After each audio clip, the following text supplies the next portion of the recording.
Bună, dragilor, sunt Andra Mihaela și am revenit cu un nou capitol din Ușa secretă către succes, capitolul 3, intitulat Iar 5 dintre ele erau înțelepte.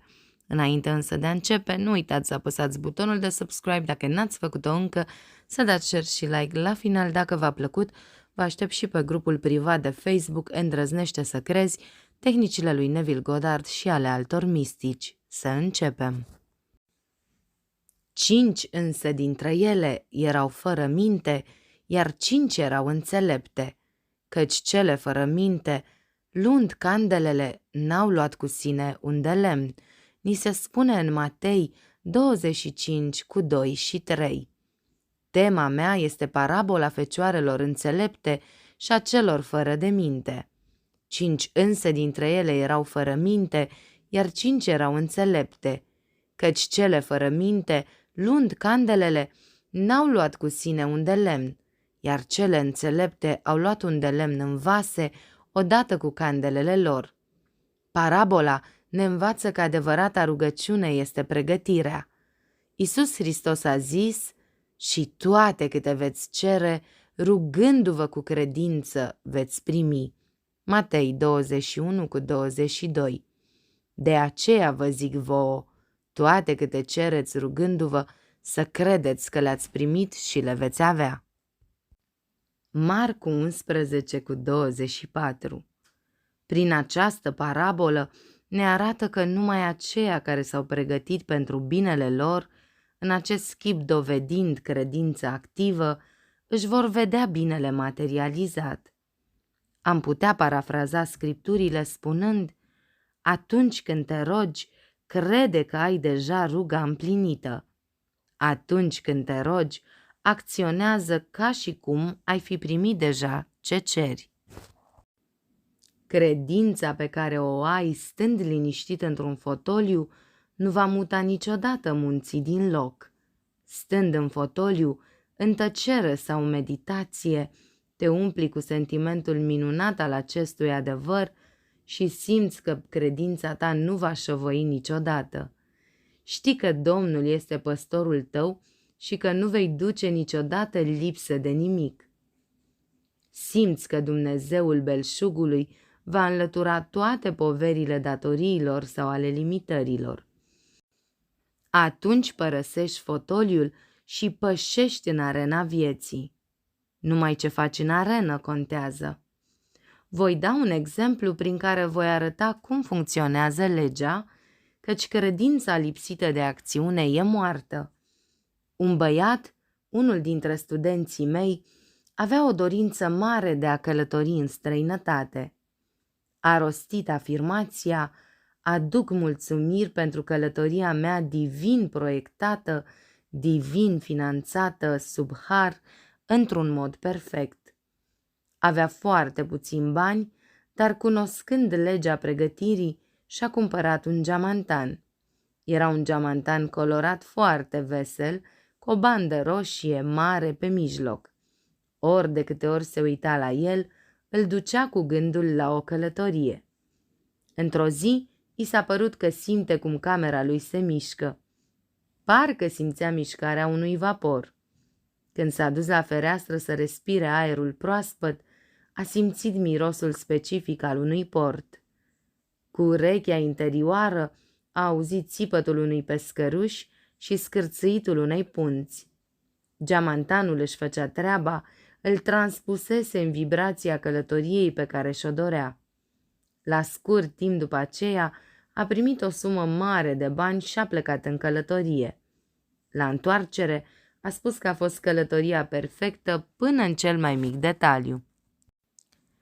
În arena vieții trebuie să ne menținem pe frecvența vibrației lucrurilor dorite de noi. Acționăm mânați de frică sau de credință? Păzește-ți sentimentele mai mult decât orice, căci din ele pornesc problemele din viața ta. Dacă problema ta e una de natură financiară, și de obicei este, trebuie să știi cum să iei avânt în direcția financiară și să-ți păstreze avântul acționând mereu în baza credinței. Atitudinea materială față de bani constă din a te baza pe salariul tău, pe venitul și investițiile tale care se pot micșora peste noapte. Atitudinea spirituală față de bani constă din a te încrede în Dumnezeu ca sursă a ta. Pentru a-ți păstra bunurile materiale, întotdeauna amintește-ți că ele sunt Dumnezeu în manifestare. Ceea ce Domnul a dat nu poate fi împuținat și dacă o ușă se închide, de îndată se va deschide alta. Nu da niciodată glas lipsurilor și limitărilor, căci din cuvintele tale vei fi osândit. Te unești cu lucrurile pe care le observi, iar dacă observi mereu eșecul și greutățile, te vei uni cu eșecul și cu greutățile. Trebuie să-ți formezi obiceiul de a trăi în cea de-a 4-a dimensiune, lumea minunată. Este lumea în care nu judeci după aparențe. Ți-ai antrenat ochiul minții să vadă dincolo de eșec, acolo unde este succesul, să vadă dincolo de boală, acolo unde este sănătatea, să vadă dincolo de limitări, acolo unde este belșugul. Că tot pământul cât îl vezi, ți-l voi da ție. Omul care dobândește succesul are ideea fixă a succesului. Dacă aceasta este întemeiată pe o stâncă a adevărului și a dreptății, ea va rămâne în picioare. Dacă nu, atunci e clădită pe nisip și luată de apa mării, întorcându-se în neantul din care a venit. Numai ideile divine pot dăinui. Răul se autodistruge, căci se pune de-a curmezișul curentului universal al ordinii, iar calea celor vicleni e spre pierirea lor. Căci cele fără minte, luând candelele, n-au luat cu sine un de lemn, iar cele înțelepte au luat un de lemn în vase, odată cu candelele lor. Candela simbolizează conștiința omului. Uleiul este ceea ce aduce lumina înțelegerii. Dar mirele, întârziind, au ațipit toate și au adormit, iar la miezul nopții s-a făcut strigare.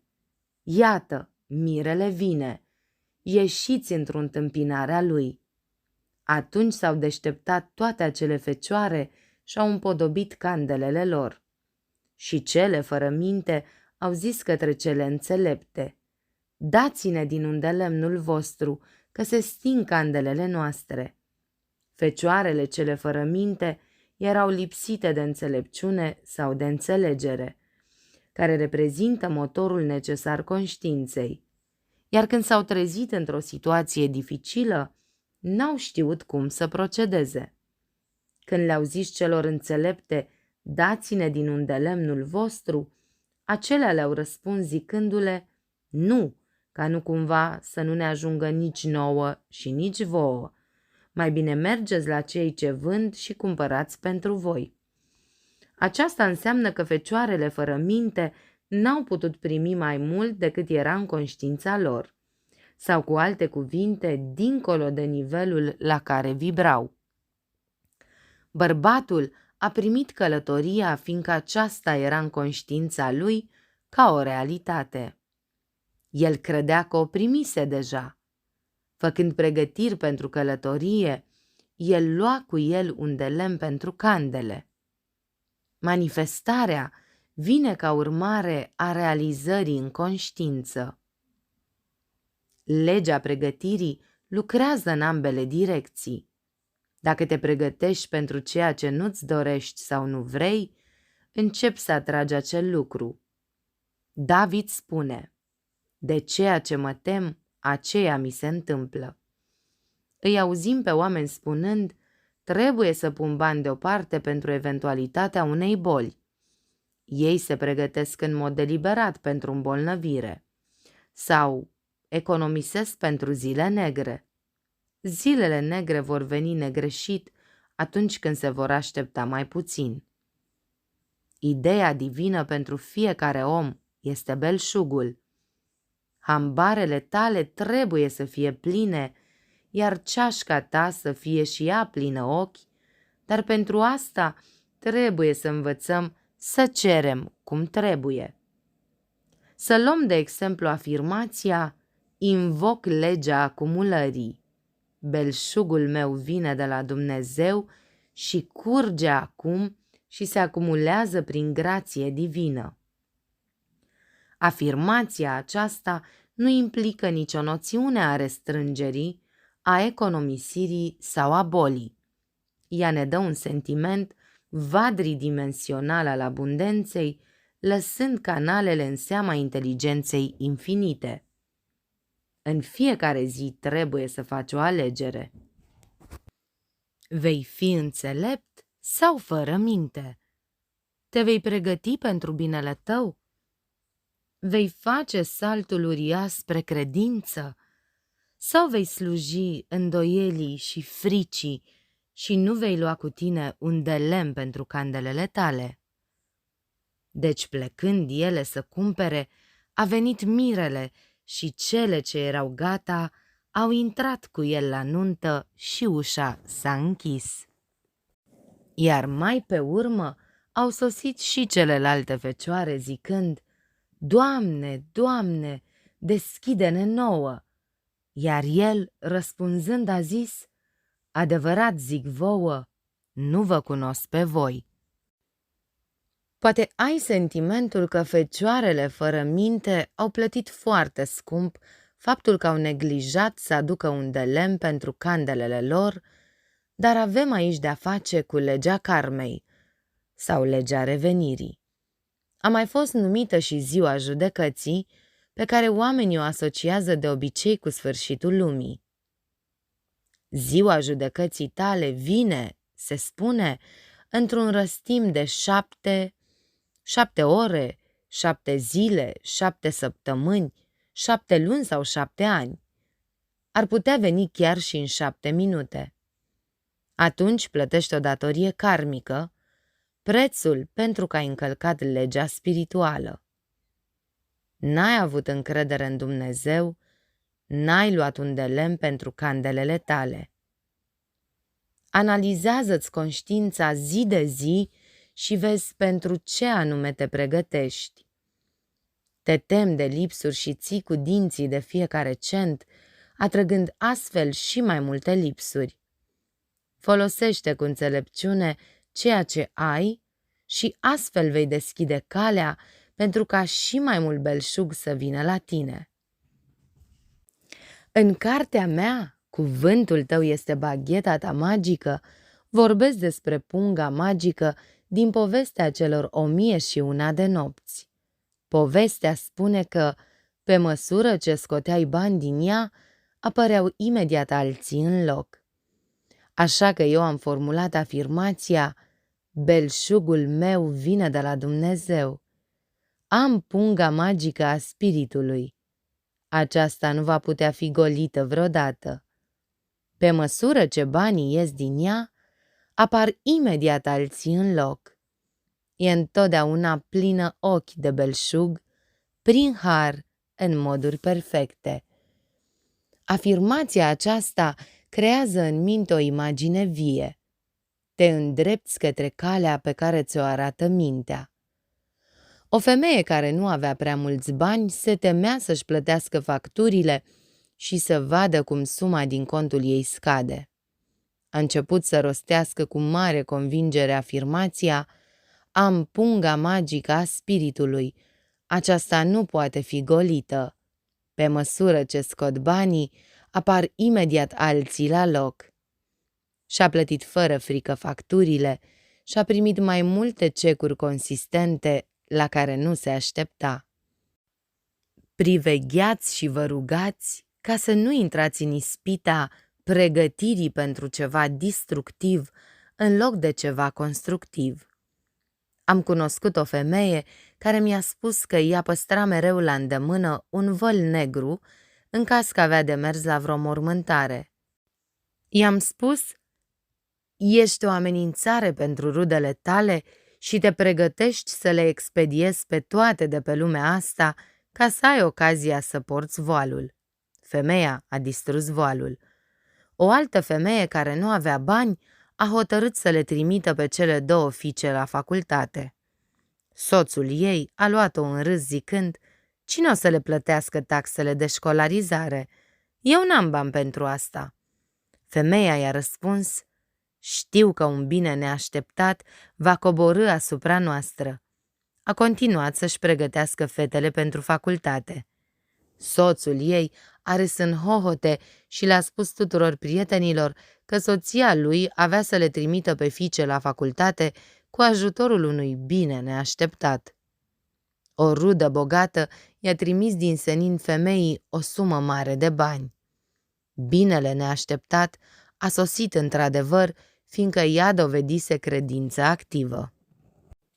Am întrebat-o ce a spus soțului când a sosit cecul. Mi-a răspuns: "Niciodată n-am să-i spun lui George că am avut dreptate și să isc în felul ăsta conflicte. Așadar, pregătește-te pentru binele tău neașteptat. Fă astfel încât fiecare gând și fiecare acțiune a ta să exprime credința ta neclintită. Fiecare eveniment din viața ta este o idee cristalizată, ceva ce ai chemat fie prin frică, fie prin credință, ceva pentru care te-ai pregătit. Așadar, să fim înțelepți și să aducem cu noi un de lemn pentru candelele noastre, iar atunci când ne vom aștepta mai puțin, vom culege roadele credinței noastre. Candelele mele sunt acum pline cu îndelemnul credinței și al împlinirii." Dragilor, acesta a fost capitolul 3, un capitol care mi-a plăcut foarte mult, foarte explicit, cu niște afirmații extrem de pătrunzătoare. Chiar am să fac o meditație cu afirmația belșugului, punga magică, și vă aștept la următorul capitol, capitolul 4, la ce te aștepți, din cartea Ușa secretă către succes, scrisă de minunata Florence Scovel Shinn.